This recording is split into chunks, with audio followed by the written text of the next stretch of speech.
Wisconsin. The diet starts tomorrow. I don't want to fat shame, but I heard the state bird is an original recipe eagle. I've been going to Wisconsin since the late 80s, and I have to say they really have that fat hipster who's good with electrical and plumbing thing down, even back then. They actually invented the neckbeard, which a lot of people don't know, and even fewer people care about. Bratwurst, beer, all the restaurants look like a VFW hall. Wisconsin people are friendly. I think they have a thing with Minnesota, but that's every state. Every state has a problem with the state next to it. That's just the way human nature is. Whoever is near you, you hate. Texas, Oklahoma, New York, New Jersey. That's why Alaska and Hawaii never really fit in as states. They don't have anybody next to them. Alaska has the North Pole, and Hawaii has the Pacific Ocean. How do you make fun of an ocean? Talk about how salty it is? Or how it's not salty enough? Besides, everybody loves the ocean. It's like making fun of a baby. The Hawaiian Islands can make fun of each other, I guess. Hey, how about the Big Island or something like that? But we're not talking about Hawaiians right now. This is about Wisconsin. The fatzos. Not that Hawaiians aren't fat themselves. In fact, I've never seen a thin Hawaiian or a thin Wisconsinite. They wear it well, though. When you look at them, they fit their fat correctly. It looks good on them. Their hands are proportionate to their fat. They have thick fingers and fat hands. But back to the mighty cheese state.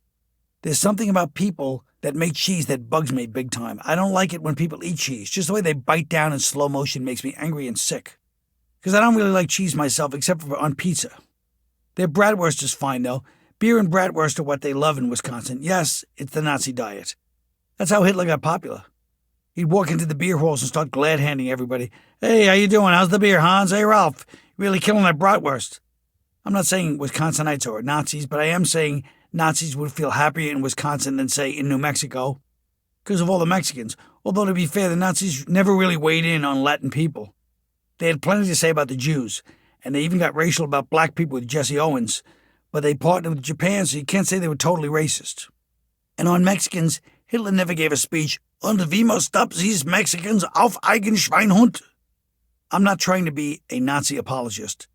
I don't doubt that Hitler would have been the same no matter where he was. Hitler gonna be Hitler. But maybe for geographic reasons. Like I said, whoever's next to you. He hated Poland. Nobody in Latin America hates Poland. They probably never met a Polish person, even at their resorts. Because Polish people don't go on vacation. They are poor. The only people that go on vacation are Western Europeans, Australians, Americans, and Japanese.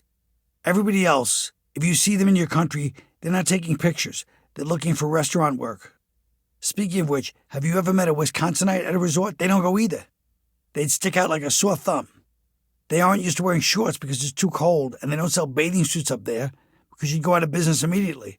They wear shorts in 40-degree weather to show off their fat legs. They grill all the time. Happy Days and Laverne and Shirley were both set in Wisconsin. The Fonz and the Cunninghams. The Big Ragu and Laverne DeFazio. The Big Ragu always bugged me. He was too clean living for a tough guy. He never smoked or cursed or anything. He would burst into song and that was fine, but the rest of it was too much. I prefer Lenny and Squiggy because they would come in and shout hello with this false sense of enthusiasm. They were really trying, even though their lives were wretched. You could tell just by looking at their cheap leather jackets and their slick back hair and just the whine in their voices. They were sad, lonely men. Guys that got slapped around their whole lives by parents and other kids and then by their supervisors and the Big Ragus of the world and ultimately by the viewers as we all sat there and laughed at the false bravado and the vanquished hopes of these beaten dogs as they managed to gasp out one last cry to the gods for justice in that hello. And then it was back to being the awkward, perspiring outcasts. Laverne and Shirley also said a lot about the angst of the late 1950s, the alienation of the blue-collar factory worker and the death of the American dream, if you really want to go there. The fact that they worked in the brewery made it Wisconsin, although the characters all had New York accents, which if I grew up in Wisconsin, I'm sure I'd be annoyed at. Today it would be mocked, but back then people were so impressed by TV, and the rest of the country was so awed by Hollywood, that you just bowed and appreciated the fact that it even acknowledged you. It was probably the beginning of the great schism between the coastal elite and the flyover states. And even today, they allow some goofy Fonzie statue almost as a further subjugation to be bronze, like when Rome would put up a statue of Augustus Caesar and force the people of Brittany to walk by it all day.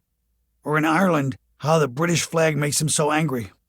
Even we plastic patties don't fly the Union Jack, unless you count my Who t-shirt in '76, but that's different. If you can't make an exception for the Who, then Who are you? Ah! I always had a soft spot for Wisconsin because I was a Green Bay Packers fan when I was a kid. The Packers are owned by the town like a co-op or something. It's the only socialist team. They probably have a picture of Bernie Sanders on their helmets next year. And they embrace the players, too. When they score a touchdown, they have to jump into the stands and be engulfed by 12 German-American fatties, and it's like having a 12-arm German goddess super nanny hugging you and telling you, "You have done gut, mein Liebchen." And that makes you feel like you can go out and conquer the world. Poor choice of words when referring to Germans. Wisconsin is the state that you can rely on. The chubby friend who's good with electrical, and even if he doesn't know how to do something, goes on YouTube the night before and figures it out. And every country needs this.